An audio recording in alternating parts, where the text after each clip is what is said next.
Hello students, welcome back to my channel. Today I will discuss about integration of dx upon ax square plus bx plus c by shortcut method. Actually में ये इस type के जो integration होते हैं वो बहुत लंबे जाते हैं. अगर आप करने लगो तो एक पेज में इसका सॉल्यूशन जाता है या एक पेज से ज़्यादा भी हो सकता है, क्योंकि यहाँ पे हमें नहीं पता होता है कौन सा मेथड लगेगा. फैक्टर करते हैं या फिर मतलब different method apply, substitution method करते हैं, तो उसमें बहुत ज़्यादा सोचना पड़ता है कि किस तरह से कितना बड़ा जाएगा. और कंपटीशन एग्ज़ाम में या कहीं हमें डायरेक्ट इसका रिजल्ट लिखना होता है, वहाँ पे इतना लंबा करने लगो तो बहुत प्रॉब्लम होती है, टाइम वेस्ट होता है. तो इसके लिए विद इन सेकेंड में अगर आप ये इस टॉप टाइप के क्वेश्चंस का 2-3 क्वेश्चन प्रैक्टिस कर लेते हो तो विद इन सेकेंड में इस टाइप के क्वेश्चंस के आंसर को आप लिख सकते हो बिना कैलकुलेशन किए ओरली. तो देखिए इस मेथड में हम सबसे पहले हमें प्रीवियस नॉलेज की क्या क्या ज़रूरत है. फर्स्ट हमें नॉलेज होना चाहिए discriminant d equal to B square minus 4ac. ये क्या होता है, हमारा डिस्क्रिमिनेंट होता है, इसको हमें पता होना चाहिए. दूसरा हमें क्या मालूम होना चाहिए, फैक्टर आना चाहिए. फैक्टर करने हमें पता होना चाहिए कि फैक्टर हमें कैसे करते हैं. तो अगर हम ax square plus bx plus c का हम फैक्टर करते हैं तो क्या आता है, किस फॉर्म में आएगा, x माइनस अल्फ़ा और x माइनस बीटा के फॉर्म में आएगा. ठीक है, तो इसमें एक अल्फ़ा जो होगा वो ग्रेटर दैन बीटा होगा, एक फैक्टर बड़ा होगा, एक उसमें न्यूमेरिकल वैल्यू बड़ी होगी, दूसरी छोटी होगी. तो अब देखिए इस टाइप के क्वेश्चन में जो डिस्क्रिमिनेंट होता है वो या तो d ग्रेटर दैन 0 होगा और d लेस दैन 0 होगा. तो यहाँ पे हमारा दो केस निकल के आता है कि अगर डिस्क्रिमिनेंट ग्रेटर दैन 0 आता है उस केस में हम इस इंटीग्रेशन को कैसे इंटीग्रेट करेंगे, और अगर d लेस दैन 0 होता है तो उस केस में हम कैसे इस इंटीग्रेशन को इंटीग्रेट करेंगे. तो हम वन बाय वन दोनों इंटीग्रेशन को डिस्कस करते हैं. देखिए कैसे होता है. तो केस फर्स्ट हमारे पास है व्हेन d ग्रेटर दैन 0. तो उस केस में क्या हो जाएगा, integration dx upon ax square plus bx plus c. ठीक है, तो इसका सबसे पहले आप क्या फाइंड आउट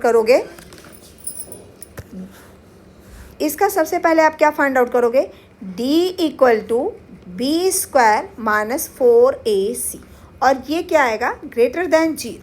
और ax square plus bx plus c का फैक्टर करोगे तो ये आएगा x minus alpha x minus beta, and alpha क्या होगा, ग्रेटर दैन बीटा होगा. अब हम इसका इंटीग्रेशन लिखेंगे, integration dx upon ax square plus bx और plus c equal to 1 upon under root d log x minus alpha upon x minus beta और plus constant of integration c. ये इस वाले को हम एज अ फॉर्मूला भी ध्यान रख सकते हैं कि शॉर्टकट का ये इस तरह से फॉर्मूला है और ये हमारा वर्किंग स्टेप्स है. ठीक है, अब इस पे हम न्यूमेरिकल लेते हैं कि इस न्यूमेरिकल को हम न्यूमेरिकल वैल्यू जब हमारे पास होगी तो हम इस तरह से कैसे करेंगे इस क्वेश्चन को. तो देखिए एक हम क्वेश्चन लेते हैं इस पे बेस. क्वेश्चन हमारे पास है integrate dx upon X square minus 5x और प्लस 4.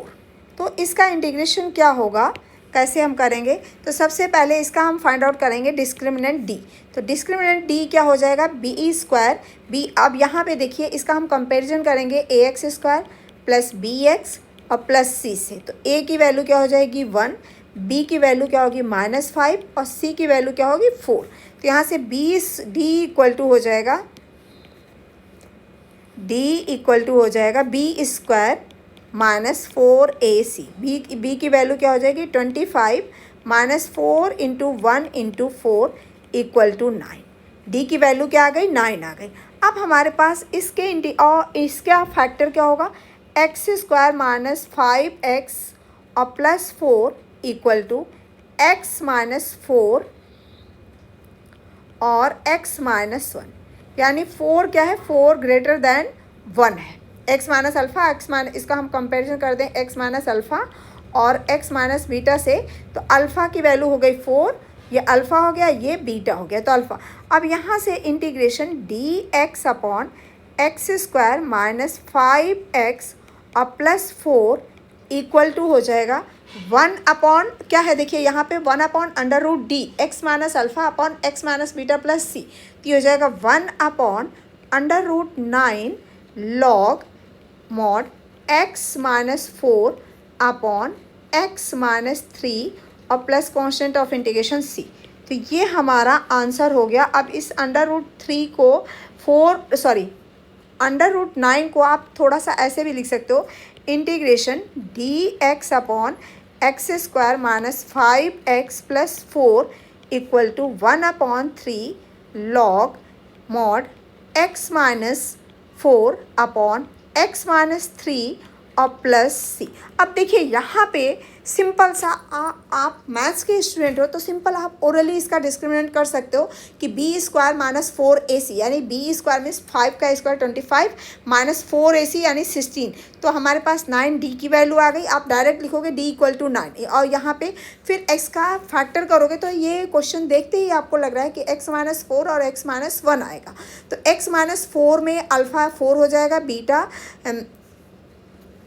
यहाँ पे जो है ये -1 है, यहाँ पे -1 है, -1 तो अल्फ़ा की वैल्यू 4 है और बीटा की वैल्यू 1 है, यानी अल्फ़ा जो है वो 4 है, तो x माइनस अल्फ़ा को न्यूमरेटर में लिख दोगे, x माइनस बीटा को डिनोमिनेटर में लिख दोगे। सिंपल एक लाइन में ये क्वेश्चन हो गया। ये तो हमें एक्सप्लेन करना पड़ा आपको, इसलिए ये लंबा क्वेश्चन गया। अदरवाइज आप इस क्वेश्चन को सिर्फ और सिर्फ 2 लाइन में आप कर सकते हो। देखिए एक क्वेश्चन मैं आपके सामने और इससे रिलेटेड लेती हूँ, और देखिए इसका मैं एक लाइन में कैलकुलेशन आपको करके दिखाती हूँ। क्वेश्चन आपके पास है integration D X upon X square minus x और -2। अब इसको हमें इंटीग्रेट करना है, तो अब आप क्या करोगे, सबसे पहले आप d लिखोगे, d ओरली कैलकुलेट करोगे, B square means 1 minus 4ac 4 into 1 into 2, तो ये क्या आ जाएगा, यहाँ माइनस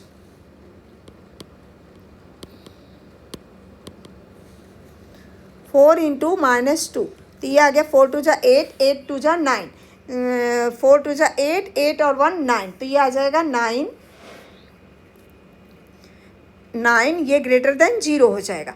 फिर उसके बाद इसका फैक्टर जो होगा वो हो जाएगा x माइनस 1 और x प्लस 2, तो ये देखिए यहाँ पे क्या हो जाएगा x माइनस 1, और इसको अगर हमें ग्रेटर देखना है तो x माइनस 2, तो अल्फ़ा की वैल्यू क्या हो गई, अल्फ़ा 1 हो गया, 1 ग्रेटर देन -2।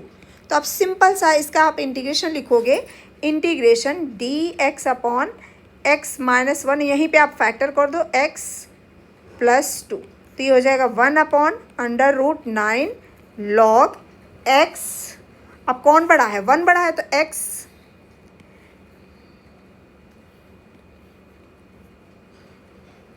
मॉड, ये हो जाए, एक second, log mod x minus 1 upon x plus 2, और ये हो जाएगा equal to 1 upon 3 log mod x minus 1 upon x plus 2 और plus constant of integration c। तो इस तरह से ये हमारा आंसर हो गया। एक लाइन में अगर आप देखिए ये सारी चीज़ें, तो आप ये जितना हमने यहाँ से यहाँ तक कैलकुलेशन किया है, इस कैलकुलेशन को तो आप ओरली करोगे, तो इसके बाद ये कितने लाइन में क्वेश्चन हुआ, 1 लाइन में ये क्वेश्चन हुआ है सिर्फ, और वैसे आप फैक्टर करोगे, परफेक्ट स्क्वायर बनाओगे तो बहुत टाइम लगेगा। देखिए सेकंड केस हमने क्या यहाँ पे लिया है, सेकंड केस मैंने लिया है कि when d is less than 0, जब d हमारा लेस देन 0 होता है, उस केस में उस इंटीग्रेशन को हम कैसे करते हैं। तो केस सेकंड हमारे पास है, केस सेकंड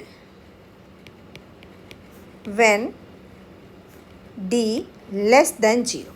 तो डी लेस देन जीरो होता है, उस केस में क्या हो जाता है, integration D X upon A X square plus B X और plus C equal to 2 upon under root minus D और tan इनवर्स 2ax और plus B upon under root minus D और प्लस सी। इट मीन्स आपको क्या करना है, इसका discriminant निकालना है। डिस्क्रिमिनेंट ये सबसे इजी मेथड है, इसमें फैक्टर भी आपको नहीं करना है।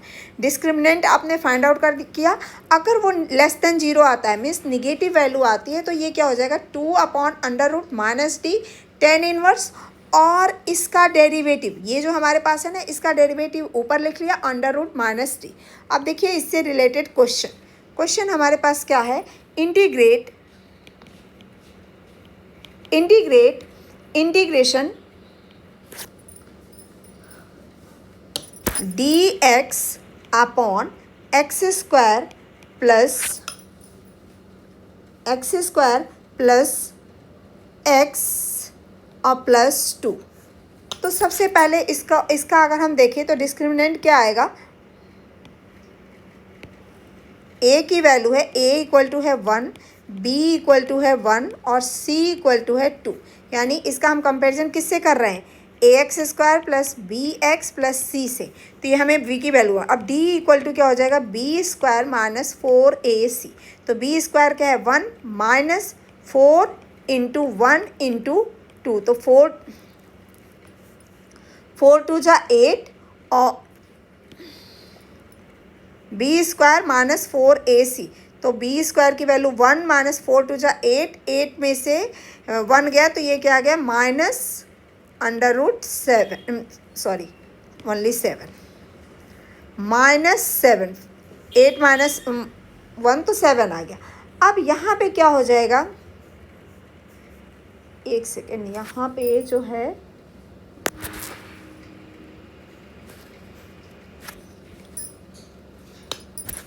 तो हमारे पास हो जाएगा integration D X upon X square plus X और प्लस 2 इक्वल टू 1 अपॉन क्या है यहाँ पे, 2 upon under root minus D. तो माइनस डी का मतलब 7 tan इनवर्स इसका डेरिवेटिव। तो डेरिवेटिव क्या हो जाएगा, 2x plus 1 upon under root 7। ये हमारा फाइनल जो है इसका आंसर आ गया। Thank you.